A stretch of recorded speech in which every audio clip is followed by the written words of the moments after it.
دوستو اللہ تعالیٰ کسی انسان کی نیکیوں کو نہیں بلکہ اس کی نیت کو بھی دیکھتا ہے۔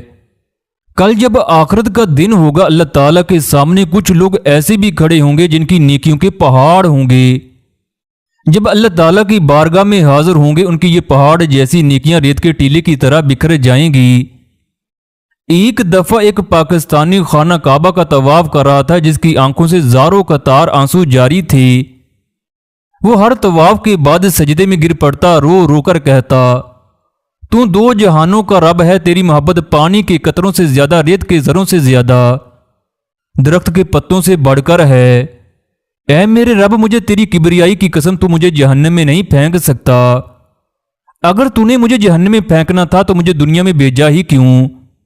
مجھے پتہ چل چکا ہے تو مجھ سے محبت کرتا ہے۔ پاس ہی ایک پاکستانی جو کئی فیکٹریوں کا مالک تھا کھڑا اس کی دعا کو سن رہا تھا۔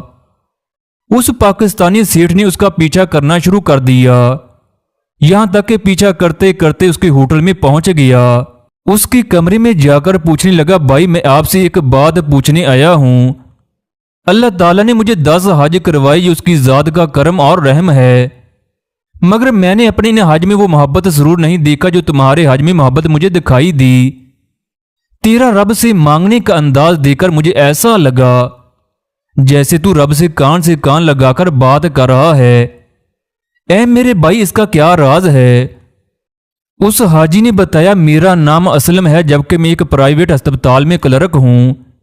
میرے حج کا عجیب سا واقعہ ہے، میں نے 20 سال تک اپنی تنخواہ سے تھوڑی تھوڑی رقم اکٹھی کر کے اپنے لیے حج کی تیاری کی۔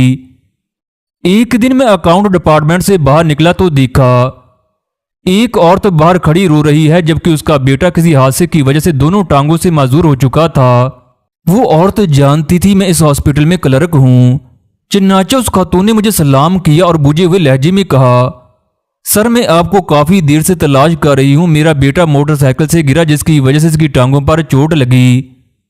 ہسپتال والے کہتے ہیں پہلے فیس جمع کرواؤ پھر تمہارے بیٹے کو ہسپتال میں داخل کریں گے۔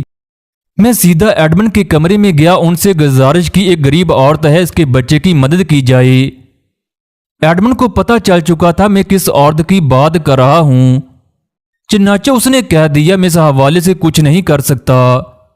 اس کے بعد میں مینیجر کے آفس میں چلا گیا، ان سے بھی بچے کا علاج کرنے کی درخواست کی، مگر انہوں نے کہا، حامد صاحب یہ ایک پرائیویٹ ہسپتال ہے، کوئی خیراتی ادارہ نہیں، یہاں وہی علاج کروا سکتا ہے جو اخراجات کی ہمت رکھتا ہو۔ میں وہاں سے کوریڈور میں آ کر بیٹھ کر سوچنے لگا اب کیا کیا جائے۔ چنانچہ میں پھر ایڈمن کے کمرے میں گیا اور بچے کو اپنی ذمہ داری پر ہسپتال میں داخل کرنے کا کہا۔ ہسپتال والوں نے بچے کو داخل کر لیا، میں گھر میں پیسے لینے کے لیے چلا گیا۔ جب میں نے الماری سے پیسے نکالے تو آسمان کی طرف دیکھا اور کہا، اے اللہ تو اچھی طرح جانتا ہے مجھے تیرے گھر آنے کا کس قدر شوق ہے۔ جب میرا یہ خواب حقیقت بننے جا رہا ہے تو اب اس بچے کی زندگی کا سوال ہے۔ اے اللہ میں مجبور ہوں مگر تو بے نیاز ہے، میں بے بس ہوں تو بے بس نہیں۔ اگر میں حج پر نہ جا سکا تو پھر بھی مجھے اپنے فضل سے محروم مت کرنا۔ میں وہاں سے ہسپتال کے اکاؤنٹ آفس میں گیا اور بچے کے 1 مہینے کے تمام اخراجات ادا کر دیے۔ یہ نیک کام کر کے میرا دل سکون سے بھر گیا، لیکن حج پر نہ جانے کا غم بھی میرے دل میں موجود تھا۔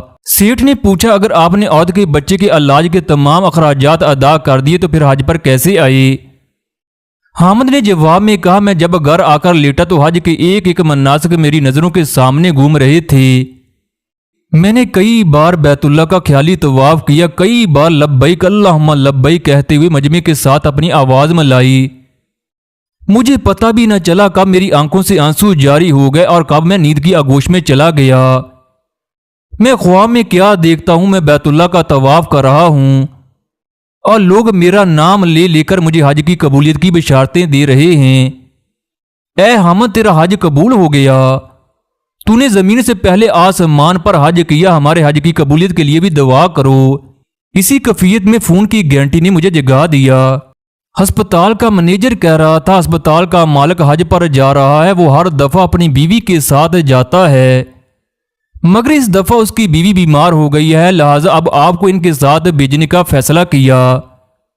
میں نے شکرانے کے نفل ادا کیے کہ اللہ تعالیٰ نے مجھے اپنے گھر بلانے کا فیصلہ کیا۔ جب مالک نے میری خدمات کا معاوضہ دینا چاہا تو میری آنکھوں سے آنسو جاری ہو گئے۔ میں نے مالک کو سارا واقعہ تفصیل سے بتا دیا۔ مالک نے مکہ مکرمہ سے فون کر کے اس بچے کا تمام علاج بلا معاوضہ جاری رکھنے کا کہا۔